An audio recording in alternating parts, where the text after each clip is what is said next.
Hi అండి. రంజాన్ వస్తుందని చెప్పేసి ఎక్కువ శాతం నేను నాన్ వెజ్ రెసిపీసే పోస్ట్ చేస్తున్నాను. అంటే నాన్ వెజ్ రెసిపీస్‌ని ఎప్పుడు ఒకేలా కాకుండా కొంచెం డిఫరెంట్‌గా తినటానికి ఇష్టపడతారు అన్నట్టుగా నేను రంజాన్ నెలలో అందరూ నాన్ వెజ్ ఎక్కువ తింటూ ఉంటారు కాబట్టి ఈ విధంగా రెసిపీస్ పెడుతున్నాననమాట. ఇవాళ చేసేది మటన్ చప్లీ కబాబ్. ఆహ్, ముస్లిమ్స్‌లో ఎక్కువ శాతం తినేది ఏంటి అంటే మటనే ఎక్కువ తింటారు. అందుకని చెప్పేసి నేను మటన్‌లో కూడా డిఫరెంట్ ఐటెమ్ చూపిద్దామని చెప్పేసి ఈ రెసిపీని చూపిస్తున్నాను. ఇదైతే చాలా అంటే చాలా ఈజీగా చేసుకోవచ్చండి. కబాబ్స్ అంటే అందరూ కష్టమేమో అనుకుంటారు. కానీ తప్పకుండా ట్రై చేయండి. ఫస్ట్ అయితే 1 కేజీ మటన్ కీమా కొట్టించుకొని తీసుకున్నాను. అందులో ఒక పెద్ద సైజు ఉల్లిపాయ, 2 పచ్చిమిర్చి, ఒక గుప్పెడు కొత్తిమీర సన్నగా తరిగి వేసుకోవాలి. ఇక్కడ స్పైసెస్ వచ్చేసి ఉప్పు, కారం, పసుపు మీ టేస్ట్ అకార్డింగ్ తగ్గించుకోవచ్చు, పెంచుకోవచ్చు. ధనియాల పొడి 1 స్పూను, పావు స్పూన్ జీలకర్ర పొడి, పావు స్పూన్ మిరియాల పొడి, పావు స్పూన్ గరం మసాలా, 1 స్పూన్ అల్లం వెల్లుల్లిపాయ పేస్టు వేసుకొని ఇందులో 2 స్పూన్స్ శనగపిండి వేసుకోవాలి.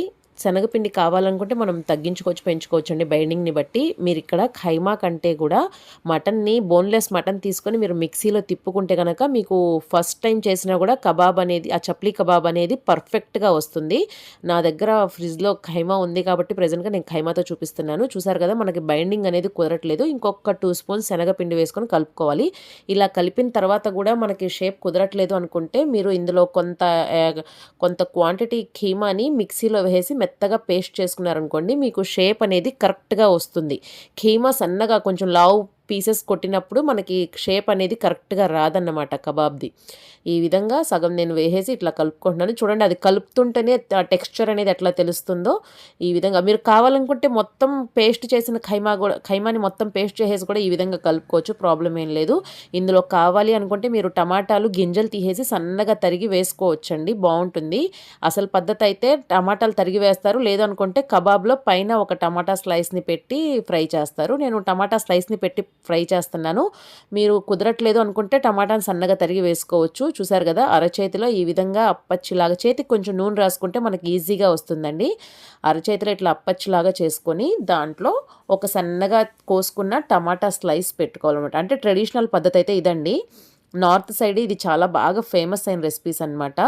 ముస్లిం స్టైల్‌లో రెసిపీస్ చూపించాలి కాబట్టి నేను ఈ రంజాన్ నెల కోసం కొంచెం ఎక్కువగా వాళ్ళకి ప్రిఫరెన్స్ ఇస్తున్నాను. ఈ విధంగా చక్కగా 2 పక్కలా కాల్చుకోవాలండి. హై ఫ్లేమ్‌లో కాకుండా మీడియం ఫ్లేమ్‌లో పెట్టేసి వేయించుకుంటే మనకి ఎర్రగా వేగుతుంది. లేదనుకుంటే మాడిపోతుంది తప్పితే లోపల ఉడకదు. మనం ఇంత పెద్దగా అప్పచ్చులా చేసాం కదా! అంతే పెద్దగా ఉంటుందనుకోమాకండి. అది కుక్ అయ్యేసరికి దాని సైజ్ అనేది తగ్గిపోతుందన్నమాట. చూసారు కదా ఈ విధంగా మనకి ఎన్ని కావాలనుకుంటే అన్ని.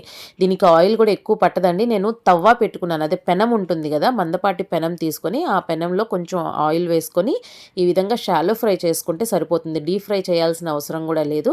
చూస్తున్నారు కదా ఒకదాని తర్వాత ఒకటి పెట్టుకొని సన్నటి సెగ మీద ఈ విధంగా తిప్పుకుంటూ చక్కగా ఎర్రగా కాల్చుకోవాలి. ఒకవేళ మీరు టమాటా స్లైస్ ఇట్లా పెట్టేటట్టయితే కనుక మధ్యలో ఒక్కసారి మీరు హోల్ చేసుకున్నారనుకోండి ఆ మధ్యలో కూడా రెండో సైడ్ కూడా చక్కగా కుక్ అవడానికి ఛాన్సెస్ ఎక్కువ ఉంటాయి. ఒక్కసారి అట్లాగా హోల్ పెట్టండి. ఏదన్నా స్పూన్ గాని ఏదన్నా తీసుకొని చూసారు కదా ఇప్పుడు చూపిస్తున్నాను చూడండి. ఈ విధంగా కొంచెం హోల్ పెడితే గనక చక్కగా ఫ్రై అయిపోతుంది. ఈ విధంగా ఫ్రై చేయండి. మటన్ని ఈ కబాబ్ రూపంలో మనం చక్కగా రోటీస్‌లో గానీ, బ్రెడ్‌తో గానీ దేనితో అయినా తినొచ్చండి. ఈ విధంగా చక్కగా ఎర్రగా చూస్తుంటే ఎంత టెంప్టింగ్‌గా ఉంది గదా! లోపల చాలా జ్యూసీగా ఉంటుందండి. నేను ఈ విధంగా రోటీతో సర్వ్ చేశాను. ప్లీజ్ అండి నా వీడియోస్‌తో గనక నచ్చితే లైక్ చేస్తూ ఉండండి, షేర్ చేస్తూ ఉండండి. నా ఛానల్‌ని సబ్స్క్రైబ్ చేసుకోండి. Thanks for watching.